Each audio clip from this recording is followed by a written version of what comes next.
Welcome to our deep dive, everyone. Today, we're going to be talking all about Evangelion Unit-01. Sounds fun. Yeah, it should be really cool.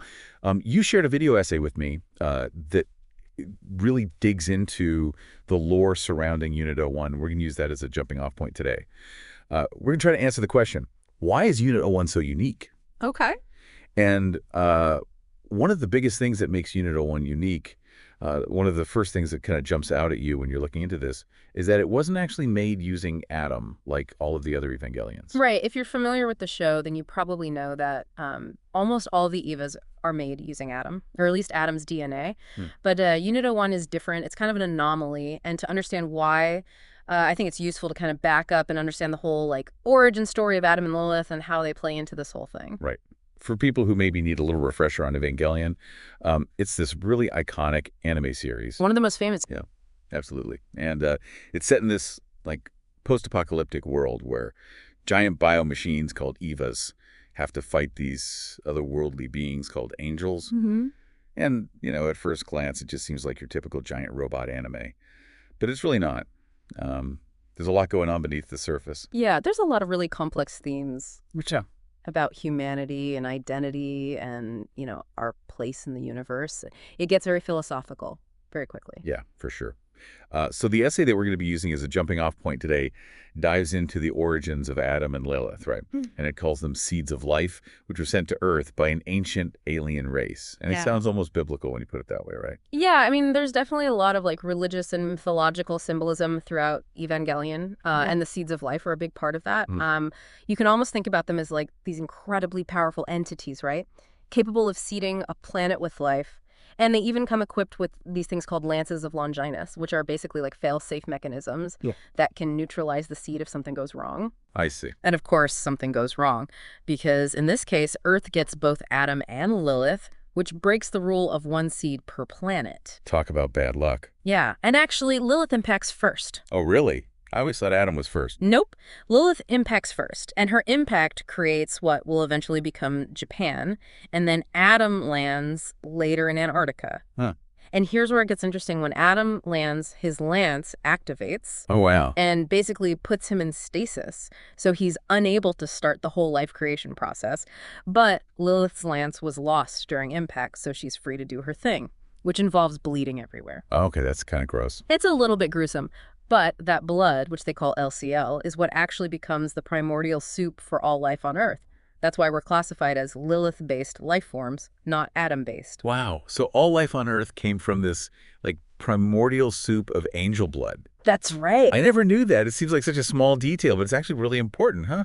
Yeah, it kind of reframes the whole story when you think about it. We are all essentially descended from Lilith. So what does it mean to be Lilith-based? I mean, what's the difference between that and being Adam-based? Well, the essay kind of suggests that Adam represents this raw power, pure instinct, the force of nature, untamed and unpredictable. Oh.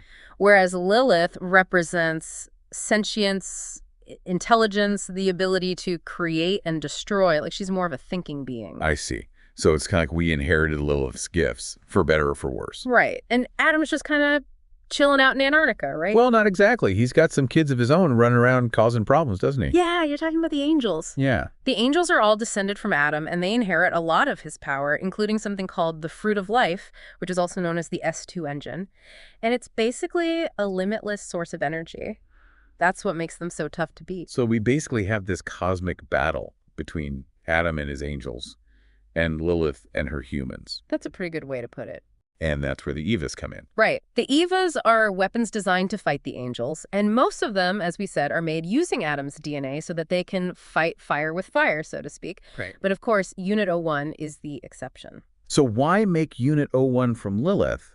The essay kind of glosses over that part, and I was a little confused. Yeah, they don't really go into detail there, but there are a lot of theories out there.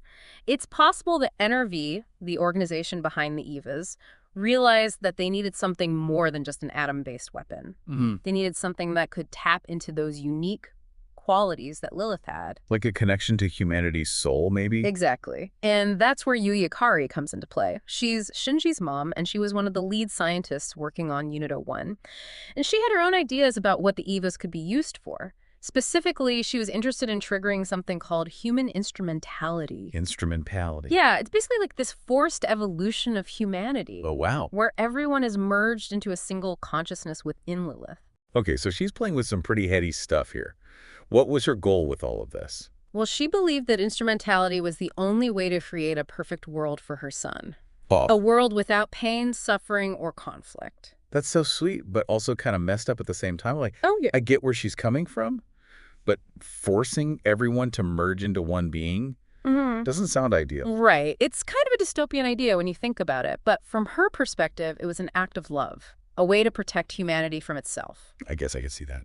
So anyway, during a test, Yui's soul becomes trapped within Unit-01. Oh, no. It's not really clear if it was an accident or she did it on purpose, but regardless, she becomes one with the Eva, leaving behind a very confused son and a grieving husband. Yeah, that husband, Gendo Ikari, he's kind of a piece of work, isn't he? Oh yeah, driven by grief, ambition, and the desire to reunite with Yui, even if it means manipulating everyone around him. And that brings us right into the whole plot of the show, because he basically sees Unit-01 as his key to achieving instrumentality and getting Yui back, right? Right, and things get very complicated from there. But we'll talk about that in the next part of our deep dive. Awesome. Can't wait. All right, so last time we left off with Unit-01 basically becoming this, like, insanely powerful entity, a fusion of Lilith and Adam, all wrapped up in one giant robot. Yeah, and remember, Gendo thinks he can use this to his advantage. He wants to achieve instrumentality and reunite with Yui. But you know how it is with Evangelion. Things rarely go according to plan. Understatement of the century.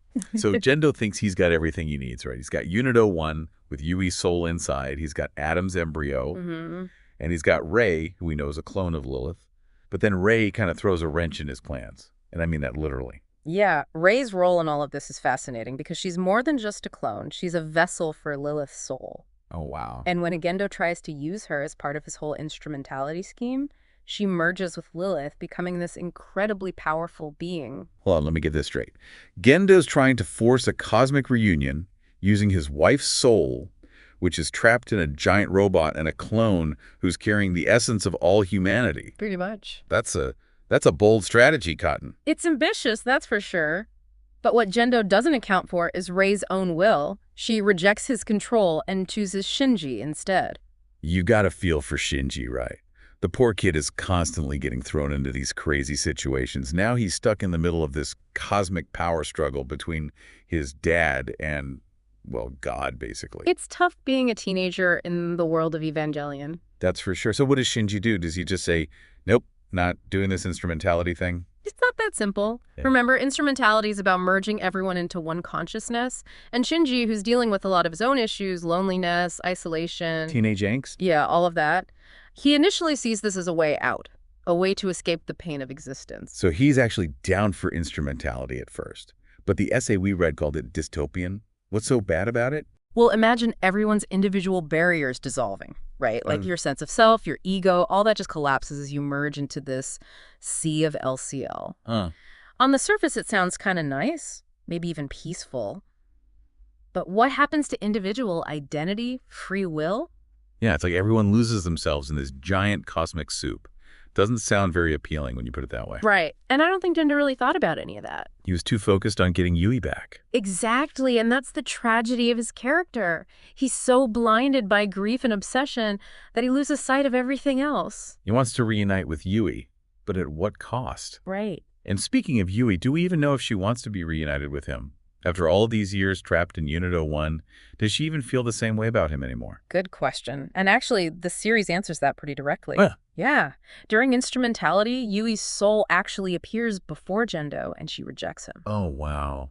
That's gotta hurt. It's a brutal scene. Yeah. She calls him out for his selfishness, his manipulation, how he abandoned their son. It's rough. So he finally gets what he wanted, but it's not at all what he needed. Nope. So he has to deal with the consequences of his actions. But what about Shinji? Where does he fit into all of this? Yeah, he's still got the power to control instrumentality, right? He does. And he eventually realizes that instrumentality, while tempting, isn't the answer. He sees that individual existence, even with all its pain and struggle, is what gives our lives meaning. Wow, that's deep. So he chooses to reject instrumentality. Like he brings everyone back. He does. But it's not a simple reset. He brings back everyone who wants to come back. Oh. The people who prefer the blissful nothingness of instrumentality, they're free to stay there. It's a choice. Interesting. So it's not about reversing the process. Yeah. It's about giving people a choice. Exactly. Recognizing free will, even in something as huge as instrumentality. I like that. It's a much more nuanced take on the whole concept. Yep. So we end up with humanity returning to a broken world, but with a newfound appreciation for their own individuality. And it's left up to us to decide whether that's a good thing or a bad thing. The ending is very ambiguous. Like, we see Shinji and Ahsoka back on the beach, but are they the only ones? Are they symbols of hope? Or is it more pessimistic than that? Yeah. Evangelion doesn't give us any easy answers. It just asks us to think about it, to find our own meaning in the wreckage. I love that. It's a show that really makes you think. So we've talked about Adam and Lilith, about Gendo's ambitions, Shinji's struggles, and the whole mind-bending concept of instrumentality. But we still haven't really explored how Unit-01's unique creation, being made from Lilith instead of Adam, makes it different from the other Evas. That's a great point. I mean, we touched on it with the whole Berserker thing and its connection to Yui, and of course getting the S2 engine from SEELE. But there's more to it than that, and that's what we'll dive into in the next part of our deep dive. Even deeper. All right, I'm ready. Let's do it. All right, we're back and ready to wrap up our Evangelion deep dive. We've covered a lot of ground, but now it's time to get into the specifics. What makes Unit-01 so different from those Adam-based Evas? Well, you could say they're like fundamentally different creatures. Similar in some ways, sure. They're both biomachines built to fight angels. But when you get down to their core essence, they're totally different beasts. Okay, so let's break that down. I remember in those early episodes we see those Adam-based Evas. They have a pretty limited operational time, right? Exactly. They need that umbilical cable for power. Without it, they run out of juice pretty quick. Ah, right. They don't have the S2 engine, that fruit of life we were talking about earlier. Precisely. That's what gives Adam and his angels that almost unlimited energy. But remember, at first, Unit-01 had that same limitation. It was always a race against time. Oh, yeah. Those early battles were intense. But then, everything changes. Unit-01 goes berserk, devours Zero's core, and suddenly it's got the S2 engine. Game changer. It's like the missing piece of the puzzle. Yeah. Now, Unit-01 has the power of both seeds of life. The best of both worlds, but also kind of terrifying. Absolutely. But even before that, remember how often Unit-01 went berserk? There's a definite pattern there, something more than just a system malfunction. It always seemed to happen when Shinji was in danger. Like it had a mind of its own protecting him. Right, and we could chalk that up to Yui's soul, that motherly instinct. But what if it's something more? Remember, Unit-01 is born from Lilith, the source of humanity's soul. So you're suggesting it's got like a deeper connection to the soul. What if it's not just Yui's soul in there? What if Unit-01, being made from Lilith, actually has a more developed soul itself? Okay, that's an interesting thought. It's not just a machine responding to commands. It's a being with its own will, its own motivations. Think about all those times it acted independently. The way it moved, the choices it made. It's almost like it had its own agenda. Whoa, so you're saying maybe it wasn't just Gendo using Unit-01. Maybe Unit-01 was playing its own part in all of this. Maybe it was fulfilling some deeper purpose. It's like Unit-01 wasn't just reacting to events, it was shaping them. And that brings us back to that question we keep coming back to. What is Unit-01? A weapon, a protector, a god, maybe an instrument of Lilith's will. I don't know if there's a simple answer to that. It's like the series is reflecting humanity back at itself. We have the potential for both good and evil. And Unit-01 embodies that. And it forces us to ask those uncomfortable questions about ourselves. What drives us? What are we capable of? I think that's what makes Evangelion so powerful. It doesn't shy away from the big questions, the existential stuff, even if it doesn't give us clear answers. And I think that's okay. Those questions, that uncertainty, it's part of what makes us human. Well said. So we've explored Unit-01's creation, its connection to Lilith, the impact of Yui's soul, and how it all ties into Gendo's plan and instrumentality. It's been a wild ride. We've barely scratched the surface, but hopefully this deep dive has given everyone some food for thought. Absolutely. And I think that's the perfect note to end on.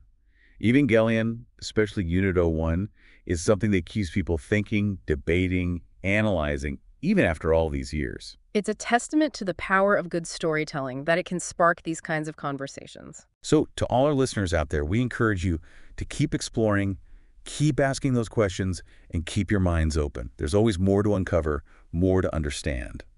Thanks for joining us on this journey, everyone. Until next time, Keep diving deep.